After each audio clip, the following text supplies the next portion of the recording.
गंवार सास। ममता ने अपने बेटे को पढ़ा लिखाकर बड़ा आदमी बनाया। अब वो शहर में अपने परिवार के साथ रहता है। एक दिन ममता का बेटा रोहन अपनी पत्नी आलिया से कहता है, अरे आलिया, सुनो, माँ अब से गांव में नहीं रहेगी। वो हमारे साथ यहीं रहेंगे शहर में। उनका कमरा आज नौकर से बोलकर अच्छे से साफ करवा देना। ओह, आज तो मेरी किटी पार्टी है, फिर मुझे जिम और फिर शॉपिंग। ठीक है, कल करवा दूंगी।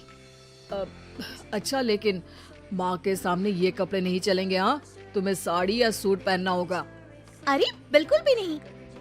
मेरे मम्मी पापा ने इतना पैसा लगाकर शादी इसलिए नहीं की थी कि मैं अपनी मर्जी के कपड़े पहन ओढ़ भी ना सकूं। अरे चलो, गुस्सा मत हो, लेकिन कुछ दिन तो माँ की खुशी के लिए कर सकती हो ना।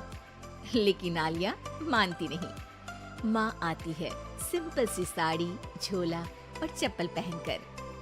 अरे रोहन, मैं इनके साथ कैसे रहूंगी? मेरी फ्रेंड्स क्या कहेंगी? ये तो पूरी गंवार लग रही है। आलिया, माँ गांव में रहती थी इसलिए ऐसी हैं। तुम आज ही माँ के साथ जाकर उनकी पसंद की शॉपिंग करवा देना। इनके साथ घर के अंदर रहना मुश्किल है, बाहर तो मैं कभी भी ना जाऊं। रोहन को आलिया पर गुस्सा आ जाता है।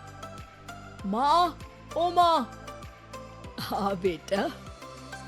वो माँ को ले जाने के लिए उनका हाथ पकड़ता है कि अरे माँ, तेरे हाथ अभी तक इतने कड़े हैं, तूने इसका कोई इलाज नहीं किया? अरे बेटा, इसका कोई इलाज नहीं। वैसे भी मुझे कोई शर्म नहीं कि मेरे हाथ मुलायम नहीं है, क्योंकि इन्हीं हाथों से मेहनत कर मैंने तुझे बनाया है बेटा। अगले दिन। माँ, मैं ऑफिस जा रहा हूँ। कुछ लाना हो तो आलिया को बोलकर फोन करवा देना। रोहन के जाने के बाद, आप ना आज कमरे में ही रहिएगा। घर में पार्टी है, मेरी सहेलियां आ रही हैं। मैं उन लोगों के सामने आपको नहीं ला सकती हूँ।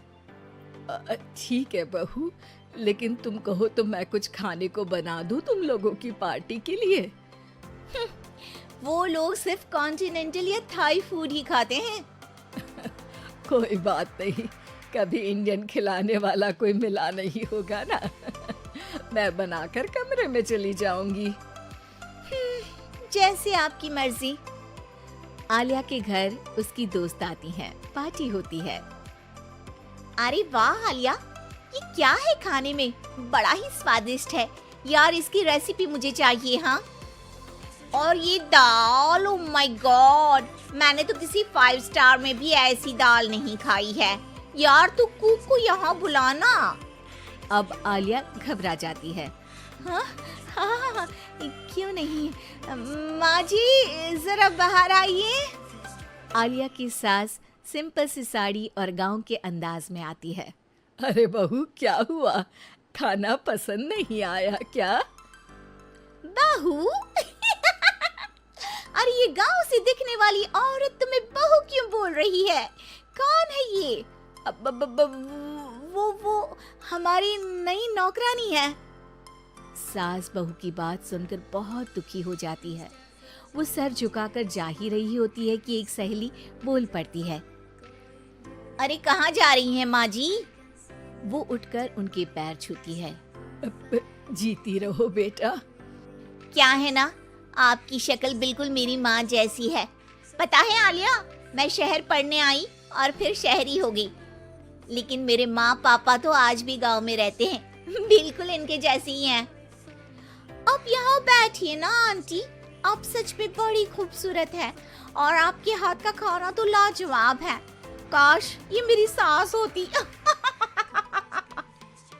सभी सहेलियां सास को घेर कर बैठ जाती हैं और उनसे खाने की रेसिपी पूछ रही होती है कि तभी घर की बेल बजती है और रोहन आता है।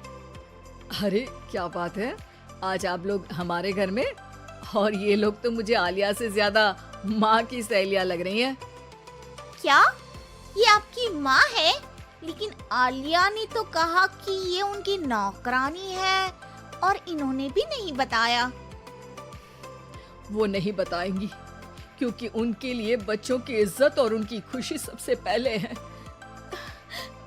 मुझे माफ कर दो, मुझे इन्हें तुम लोगों से मिलवाने में शर्म आ रही थी कि तुम लोग क्या कहती? अरे अब तो हमें शर्म आ रही है कि तुम हम लोगों की सहेली हो। हाँ, जो माँ जैसी सास को नौकरानी बोले वो हमारी सहेली नहीं हो सकती। ये बोलकर सभी वहाँ से जाने लगती है कि सास बोलती है, आलिया की तरफ से मैं तुम लोगों से माफी मांगती हूँ। उसने जो कहा उसके लिए मैं उसे माफ करती हूँ। अब तुम लोग भी उसे माफ कर दो, क्योंकि अगर तुम लोगों ने उससे दोस्ती तोड़ी तो फिर मेरे हाथ का खाना कैसे खाओगी? नहीं नहीं आंटी, जरूर आएंगे, लेकिन अब आलिया की नहीं बल्कि आपकी सहेली बनकर।